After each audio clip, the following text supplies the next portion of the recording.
On this week's episode of Non-Native Creative, I'm very happy to welcome literary translator Emily Balistrieri. Emily has lots of cool projects. We got to talk about a few of them in this discussion. I will let him explain everything. He also shared a little bit about his approach to his work, some of the challenges associated with being a translator, and also some tips for how to find jobs and how to work with other people in a multicultural environment. So please have a listen to this discussion, and if you're interested in finding out more about Emily, you can follow him on Twitter in either English or in Japanese. Make sure to have a look. I hope you enjoy.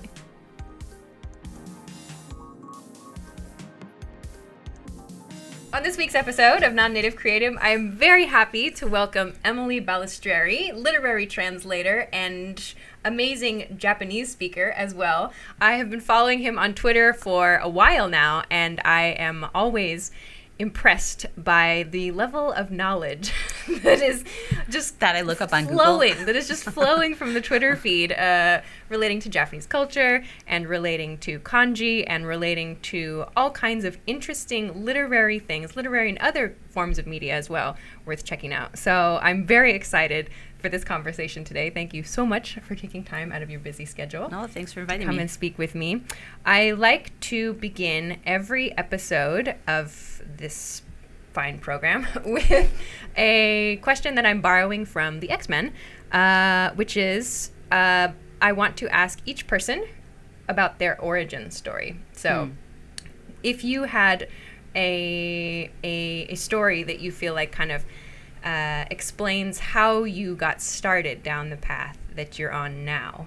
Like, was there a moment or was there an experience that kind of kicked everything off for you that made you think, I'm going to go to another country, I'm going to use another language?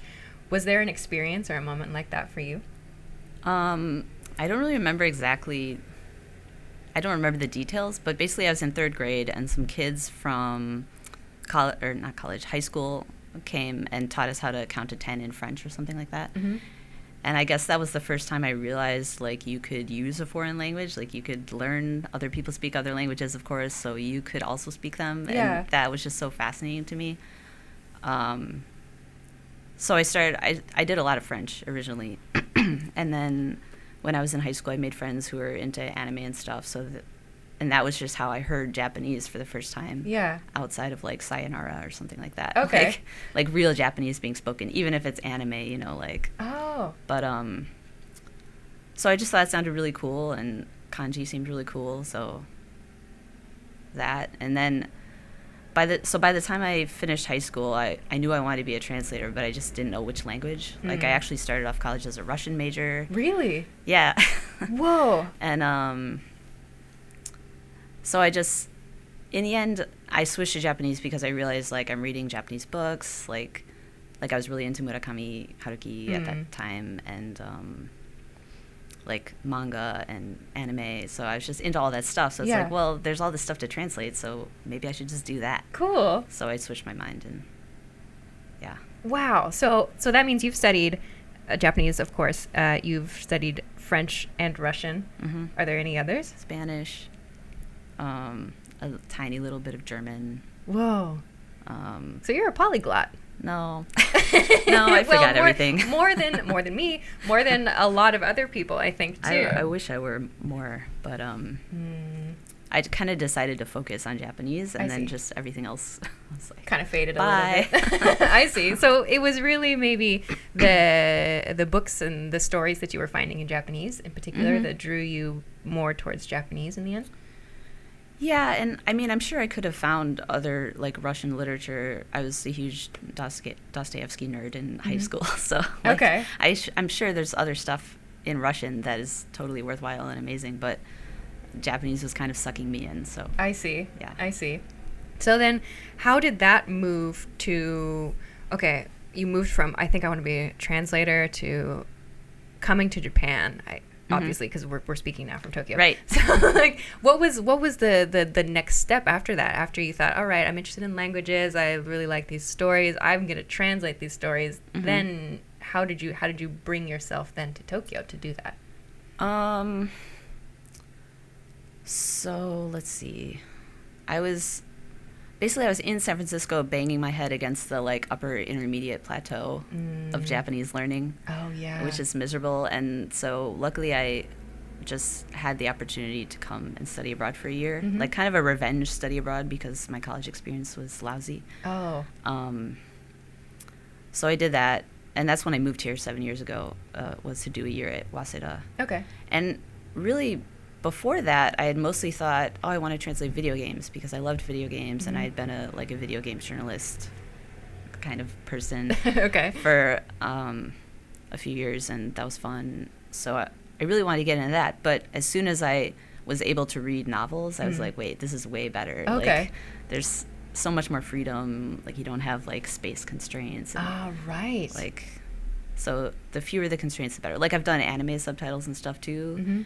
But there you have even more constraints of, like, the timing on the screen and the space and, like, what the characters are saying. Right. That's a whole world of challenges. Yeah. I've done subtitling once for a media series. It was about architecture, and going, oh my gosh, how much information do I have to communicate in this tiny little space? Like, right. You lose so much sometimes, and it's just heartbreaking. But that's really cool. So you had video game experience, video game journalism experience, and then you were bringing all of this into literary translation ultimately. So having the freedom to actually be able to express everything that you saw on the page instead of having to like confine it into one little text box somewhere. Yeah, and that be creative, nice. Not worry about pictures, not worry about any of that stuff. Cool, like, cool. Manga is fun to translate too, but you are constrained by the bubble size, you're constrained by what the visuals are. Like.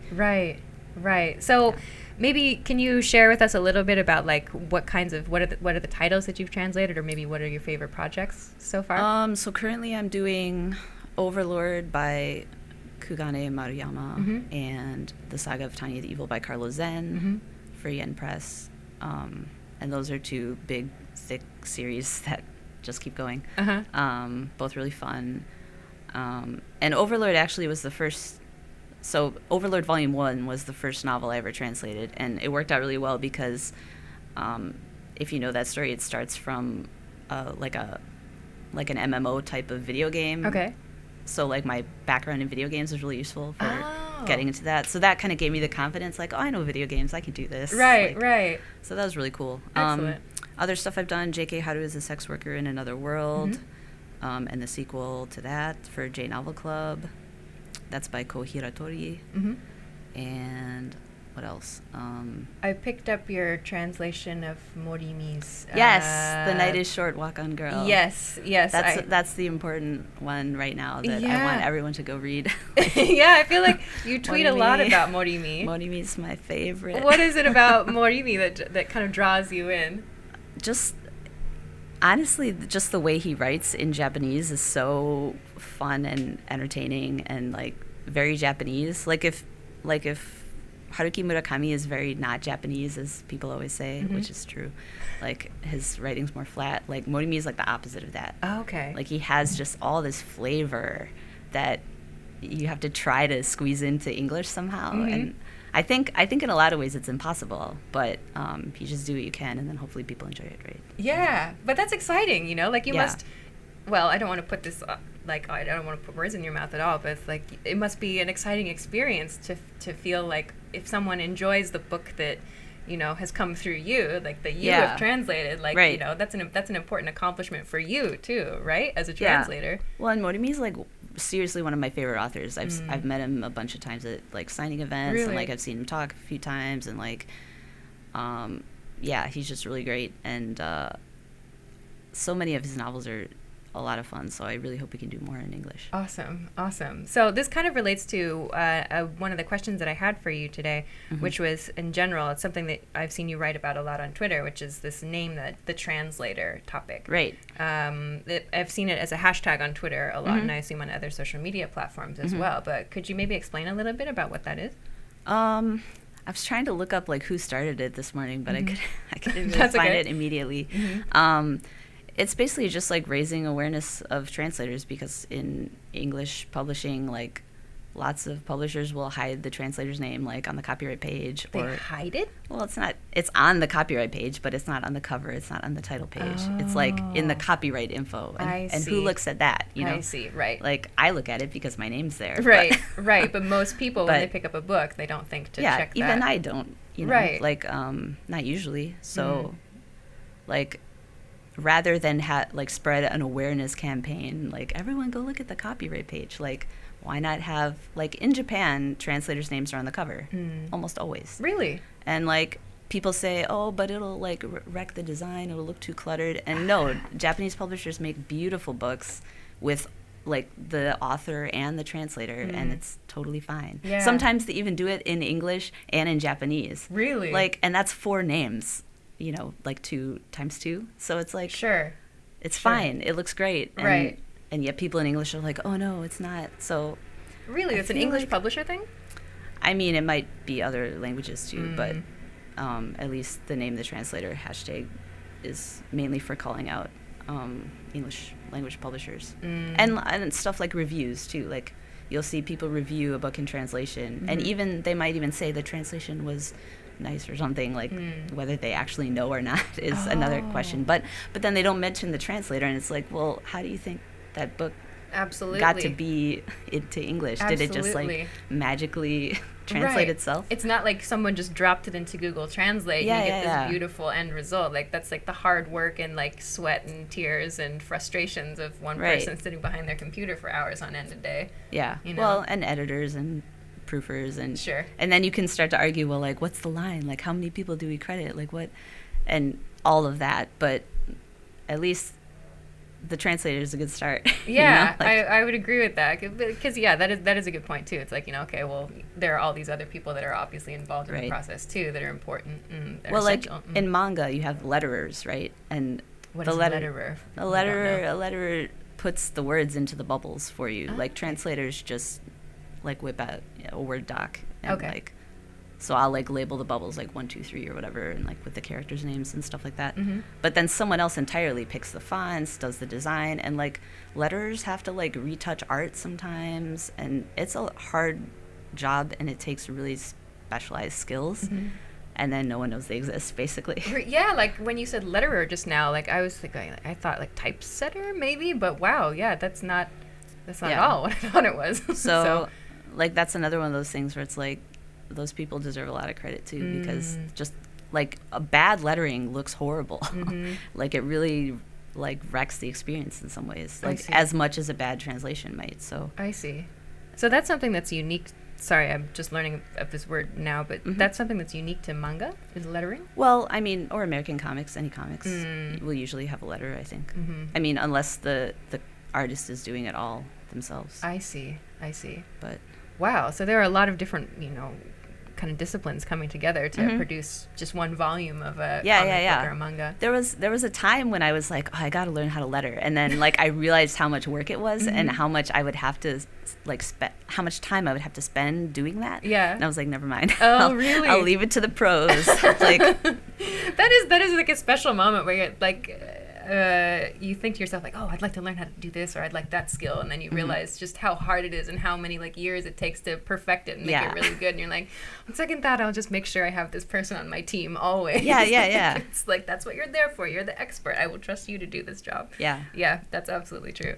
Cool. Okay, so going back a little bit to the process of becoming a translator, to doing the work that you're doing now, what was it like finding the opportunities to actually translate materials to get things published? Like, how did you begin maybe building connections, or how did you start working in the field?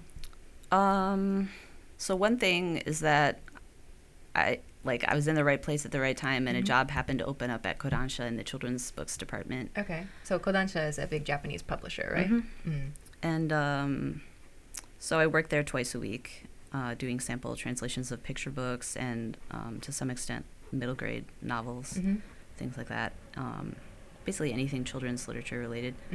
And that's been good just because like my sample translations go to like book fairs and things, and so there's a potential of it getting picked up, and then there's an additional potential of me being hired as a translator. I see. If someone decides to publish it. So a sample translation, just for my own understanding and for others, sample translation means you do a translation of a portion of a work? For the novels, my voice is cracking. No worries. For the novels, it's usually a sample, like a chapter or two, and then for a picture book, I'll just do the whole thing. I see.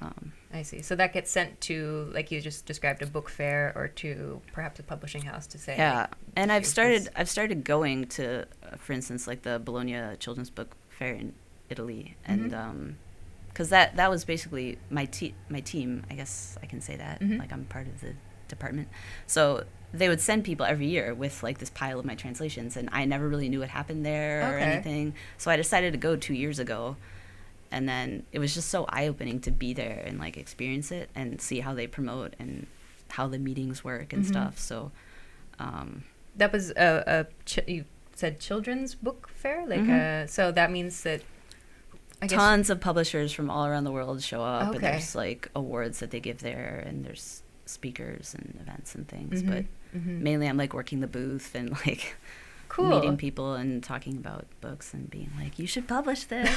So kind of going, I translated this, or like, you know, I really want to write or translate this, really, like, you know, trying to convince people perhaps like that this is worth their time, like this is worth their consideration. Yeah. I see. And this year I actually sold a book, so that's really exciting. Can you talk about it? No. Okay, we'll wait for that. Keep an eye. It's very exciting. I can't wait till it's actually I have to translate it too. I have to go home and translate it. Oh my gosh, what an exciting problem to have. Like, you're smiling and laughing as you say this. Yeah. That's great. That's fantastic. Excellent. Yeah, the best problem to have. To like get something that you're excited about and then have to work on it. Yeah. But I mean, what an investment. Like, can you maybe describe what your day is like? Right now, my days are just total chaos and horrible. But what's kind of your workflow, I guess? If you have a suggestion, I'll take it.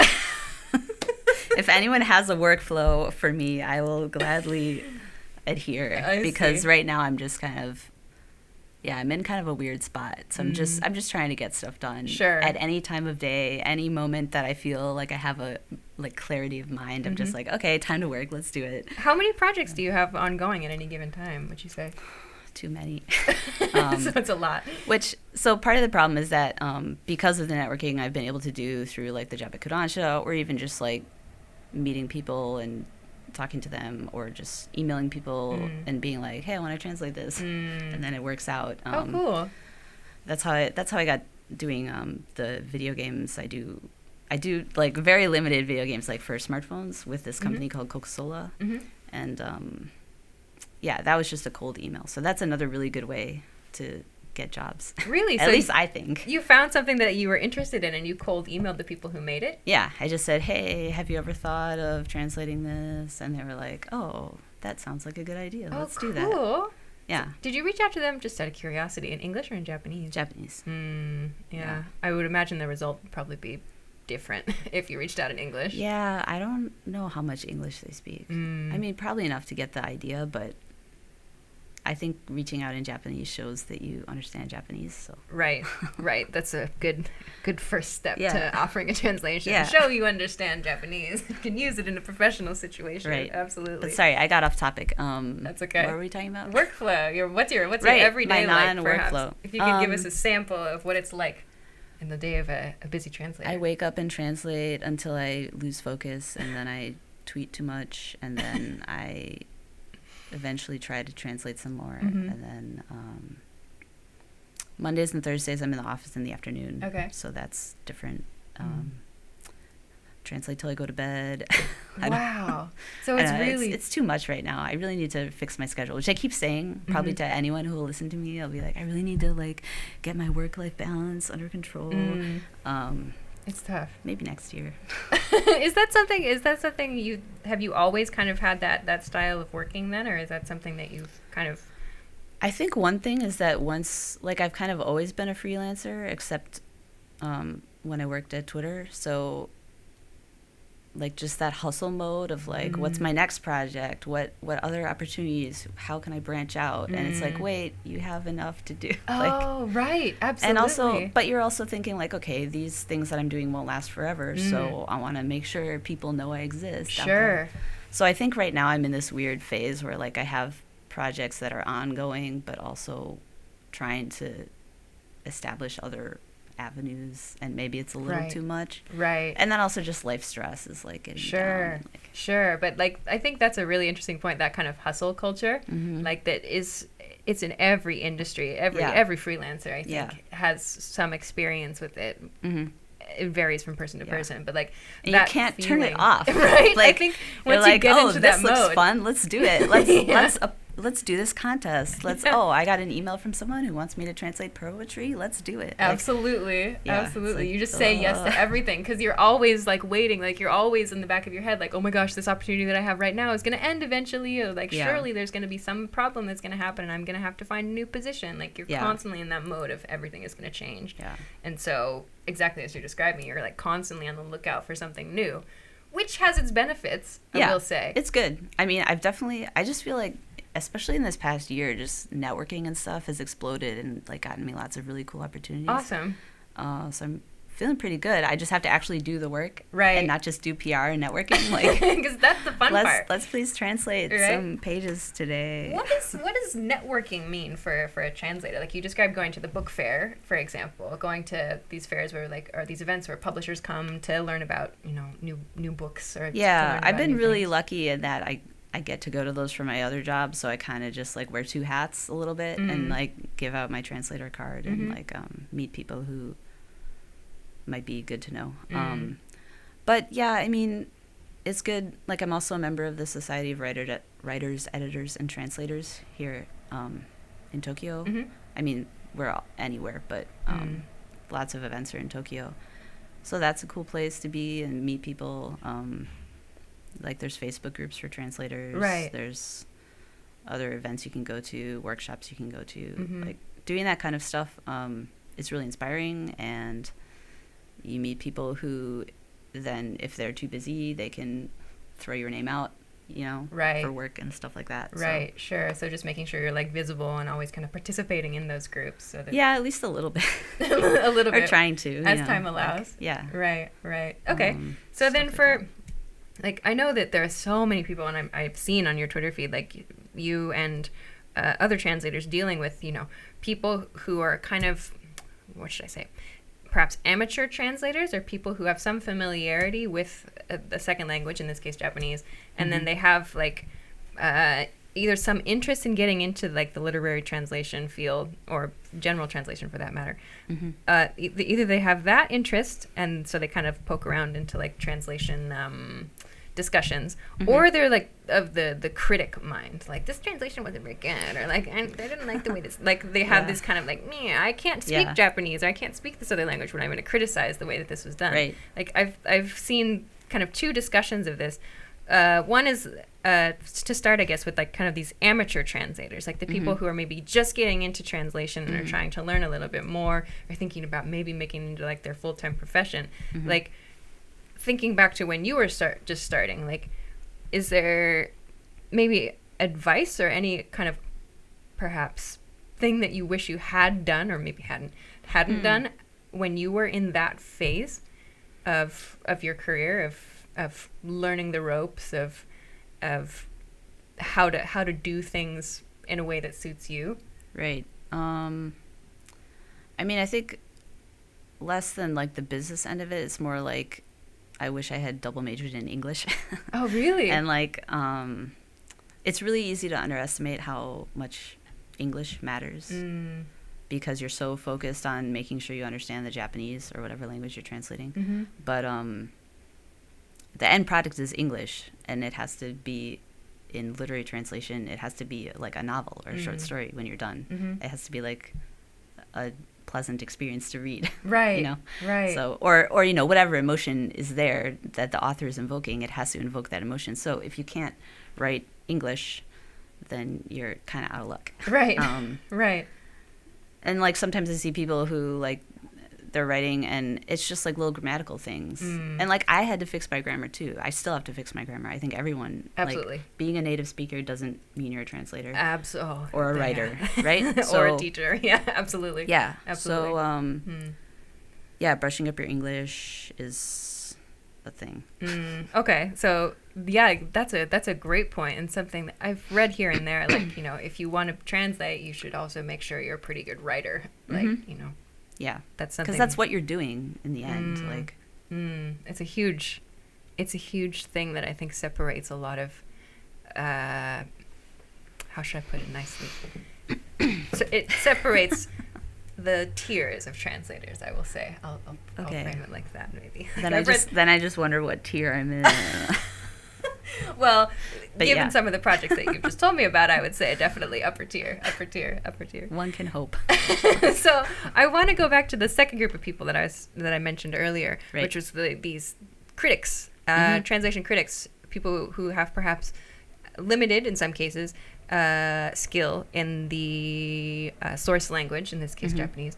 But what's kind of, if you have one, a way that you deal with that kind of criticism that seems to come from, I don't know, it seems to vary in terms of the source of the criticism. It seems to be like personal attack, like I just don't like this translator, or I disagree with this word choice or whatever. Like, how do you deal with criticism of translations? I mean, if it's something legitimate, like a real mistake, then I own it and try to fix it for future releases and stuff like that. But lots of the time it really is just like their subjective opinion, or they read the pirated version first, so they're like, oh, but you didn't do it the same way this person did, and this person must be right. And it's like, well, do you think there's one way to translate things? Do you think, like, I don't know. So I have in the past sometimes explained to people, like, here's what I did, here are the choices I made, like, that's that.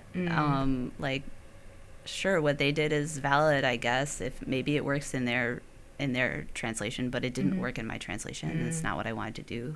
It's not what I thought the author wanted to do, so I didn't do it. Like, right. So I don't know. And then, yeah, but actually, like, recently there's been this person like emailing me, like they found my email somehow, and they're like, could you please just, from the bottom of my heart, can you please just change it? What? And I'm like, no, I can't. What?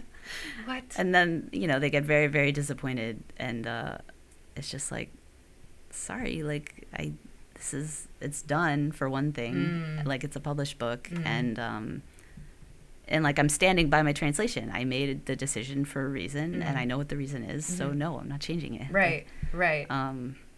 So it's like, I always just wonder what people think translation is when they get in this mindset. Sure. And also, I just feel like if you're that passionate about it, you should be a translator. It sounds like it. And then they get defensive, and it's like, well, then I can't help you. You know? Like, either you're passionate about it enough that you want to be the person bringing over the literature, or you're just going to have to accept what the translators are doing and trust them. Like, and it's hard because sometimes you're reading a book and you're like, this translation is a little, and then you wonder, can I trust this person to tell the story how it should be told? But it's just like that relationship. You have to try to be the trustworthy translator. Sure, because like you're building a relationship, I guess, with your readers over time, you know? Like, I've come to understand that I can trust this person's translation, and like this person is also like participating is maybe a weird word to use, but this person is bringing me stories that are going to be worth my time as well. Well, and that's another thing, goes back to name the translator, right? Like, when you know who the translator is, you can say like, oh, I like this person, or oh, this person in the past has been a little dodgy, so maybe not. But like, yeah, I don't know. I feel like definitely you hear people say like, oh, publishers don't want translators to be popular because then they would have to pay them more money, or like, oh, they don't want to show when the translator on a series changes, so they just kind of like hide the name or whatever. And like, everyone has their ideas for why it's so hard to get translators mentioned more prominently. Interesting. Politics, drama. It sounds like it. Wow. A little bit. I wanted to ask too, then, you mentioned briefly pirating. Yes. What is the effect This is a big question, I know. Like, Yeah. can you talk And a I little haven't bit? done the research. So.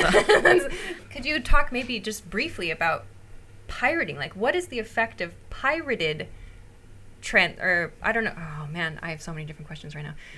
There's pirated translations, I guess you could say, or there's also fan translations. Right. So that's what I meant when I was saying pirate earlier. But yeah, there are also like just stolen versions of the official release. But then there are like the unofficial translations done by fans. Okay. So, because I totally understand the appeal of a fan translation of like, oh, this person is just really, really excited about it. And it's not official, but I can read the story and get a feel for the story right away. I totally understand the appeal of that. But what's the relationship between a fan translation and like the official translation? Like from your perspective? So when I started translating Overlord, the series, 9 of the novels were already fan translated. So it's like just scaling this mountain. Like, does anyone care? They've already read 9 books, you know? Oh, wow. So you were starting over from book 1. Yeah. Which well, already not starting over. I was starting. Sorry. Like, the fan translators, they're just doing what they want to do. Right. And so that's kind of daunting just because you're like, well, who is the audience even then for this book if everyone read it already? Right. And in some cases, it's the same people, but they just buy it to have it and to support the author. I see. After stealing his work. Oh. But so that's very interesting. like, I'm sure there are people who buy it, and I'm sure there are people who don't buy it, you know, and just take Right. it and think that that's okay. But Right. yeah. But ideally, like, I guess maybe from your perspective as a translator and also from the author's perspective, it's better to invest in the official version as opposed to the fan version to make sure that, you know, both author and translator and all the people in between are being Right. properly supported. Yeah. I mean, and especially the author, because, like, I don't know, like, fan translations, like, I don't have any numbers or stats or anything, but, like, if you look at the numbers as people have, like, you can see that it affects sales of books. So Really? it's like, can you just not do that? You know? Right. I totally get the appeal of And a also, fan like, translation. passion can be good, but Sure. also, like, can you translate the material? Like, I've seen fan translations that are, like, really just wrong. Oh. And then it's like, what is the value of this anyways? Right. And, like, then it like warps the story for the viewer. it Sorry, warps you the can- story and it warps the author's work. Right. And, like, I don't know. Right. It's complicated. So ultimately, the lesson here is buy the official book, buy the official translation. Well, and if you want to be a translator, there are ways to practice that don't involve posting someone's novel for free on the internet. Like, you can translate the novel. I have an entire Tomihiko Morimi novel on my computer that no one's ever seen because I just did it to do it. Whoa. And hopefully we can publish it someday. But yeah. but that's the thing. Like, you can do a whole novel without putting it on the internet. Right. And people say, but I want feedback. And it's like, well, it's not your book Right. to go get feedback for. But that's true. I mean, like, having the practice with something, like having materials to practice with is great before you start putting stuff out there. Yeah. Because there's so much potential for misinformation, and there's so many there are just so many things that can go wrong. I feel like. Well, and it's just respect for the author too. Sure, absolutely. At least that's how I think of it. I mean, because you can get into all the, like, really detailed economic issues, and, you know, it becomes a huge thing. But basically, I just want to make sure the author's respected. Makes sense. Absolutely. But, like, you can, if you do want feedback, one thing you can do is translate something that's already been translated. Oh. And then just compare. And, like, that's a really good way to study. So, like, if I think, okay, I'm interested in this book, this Japanese book, it's already been translated, but I'm going to try and do my own, and then I'm going to look at the words that I've produced and compare that to the official translation. That's an interesting thing to do. I mean, that's, like, basically a masterclass, right? Like, okay. So, yeah, I feel like there's so many ways to study and practice and learn without putting stuff out there that people should take advantage. And then if they say no, that's like, then what is your real goal? Is your goal to be the best translator you can be, or is it to be popular on the internet, or like, what's your goal? That is a good question. Yeah. I suspect I know the answer for some people. For sure. Yeah, I mean, I don't know. Absolutely.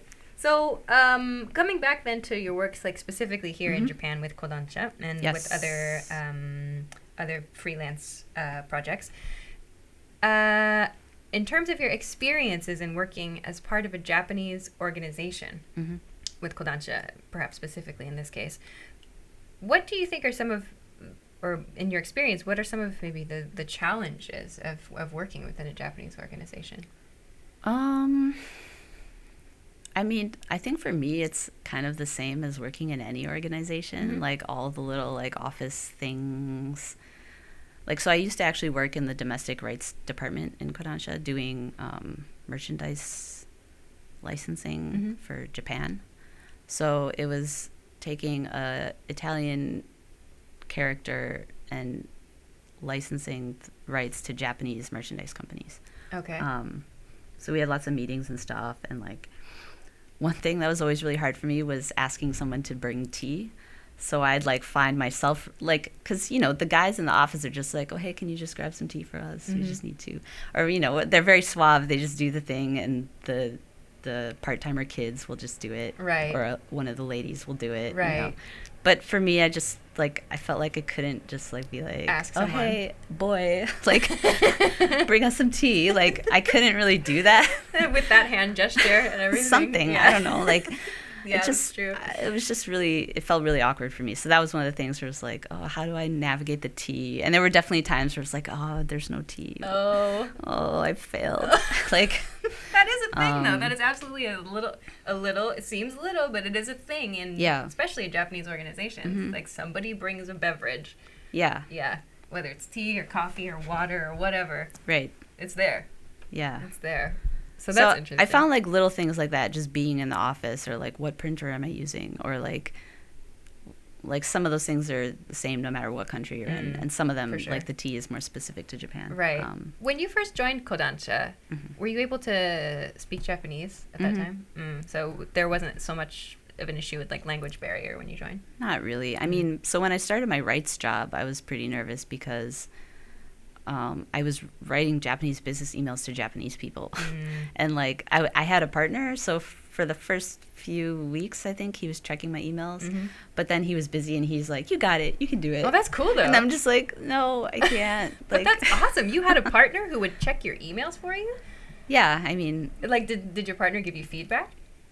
Like, oh, yeah, maybe you should use this phrasing, or this. Yeah, and to some extent, like, when you're just watching the emails flying around, like, you can get a sense of, like, what Keigo people are using. And like, that's exactly what I did. Yeah. That's exactly what I did. Yeah. Yeah, copy-paste for a while. Look it up. What does it mean? Okay, I'll use that there. Yeah. Yeah. Yeah, that's how I learned. I see. But good. That's great that you had somebody that was able to give you feedback for a while on your team. Yeah. Yeah, that's nice. But, is there anything about working in a Japanese organization that you love? I mean, it's nice to use Japanese. I like Japanese, so getting to speak Japanese is good. Like my job right now, I don't really go to the meetings or anything, so because I'm super part-time. I mean, I do like that you get kind of, I don't know if it's really an inside view, but you get like, you hear how people are thinking about things in the industry, or like how the company works.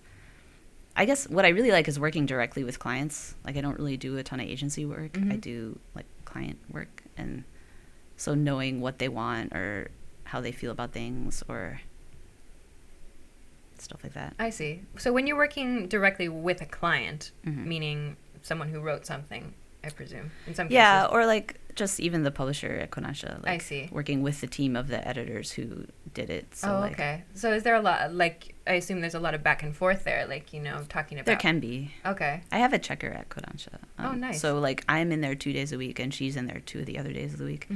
So we rarely see each other, but we're exchanging emails all the time. That's cool, though. Yeah. So, like, you kind of have this close working relationship with a couple of people on your team, and are able to do most things that way, in your case. So it's not like it's not like the maybe some people have that image of what it's like to work in Tokyo as that hardcore in the office from 9 a.m. to midnight sort of thing. But yeah, maybe I'm really you're lucky at in your computer. that. I'm really lucky in that respect, in that like I usually, when I'm in the office, I'm there and I leave at 5 on the dot. Okay. That almost never happens ever for anyone. Right. But and it's kind of awkward. That's another one of those things, because like you have to learn how to leave, and like That's so true. That's so true. Because like your coworkers, like, and especially for me, like I almost never saw anyone leave before me because they're all still working. Right. So, and you know the phrase is "osaki ni shitsurei shimasu" or whatever. Like osaki ni. How do you translate that, like, by the way? Osaki ni. I mean, I think in English you would just say like "see you tomorrow" or something. It's like, but it's more like, yeah. "I'm leaving before you. Please excuse me." Right, You know, a literal, like direct translation. Yeah. Yeah, exactly. But we would just say bye. Yeah. See you tomorrow. I'm out of here. Peace. Yep. Blow in this popsicle stand. Exactly. No.